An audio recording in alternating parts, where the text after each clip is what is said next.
Rajdevi recording studio Brahmpuri बाजार।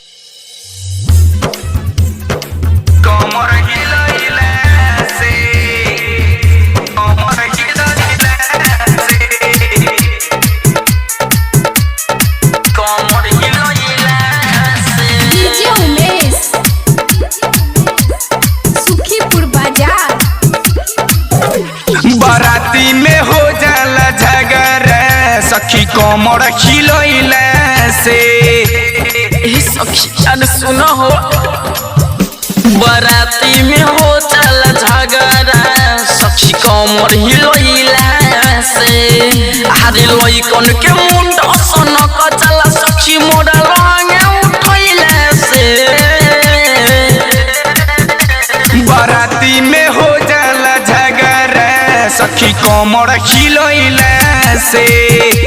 बाराती में हो जाला झगड़ा सखी कमर हिलैला से।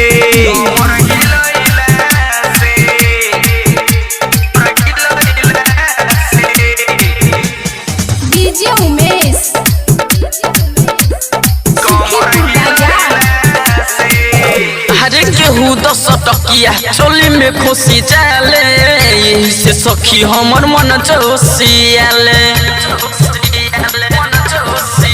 अरे केहू 10 टकिया चोली में खुशी जाले यही से सखी हमर मन जोशियाले। काहे किसिया गइल यार बारिशिया गइल छुआ छुई कइला से। बाराती में हो जाला झगड़ा सखी कमर हिलैला से। बाराती में हो जाला झगड़ा सखी कमर हिलैला से।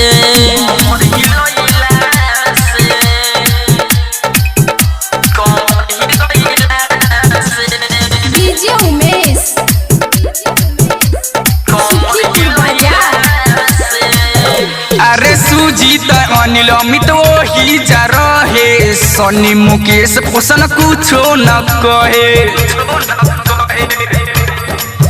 हाँ सुजीत अनिल अमित जा रहे सनी मुकेश पोषण कुछो न कहे। जननी नीतीश विवेक डीजे पे बैठ के लाइन हमारा मारता। बाराती में हो जाला झगड़ा सखी कमर हिलैला से। बाराती में हो जाला झगड़ा सखी कमर हिलैला से। राजदेवी रिकॉर्डिंग स्टूडियो ब्रह्मपुरी बाजार।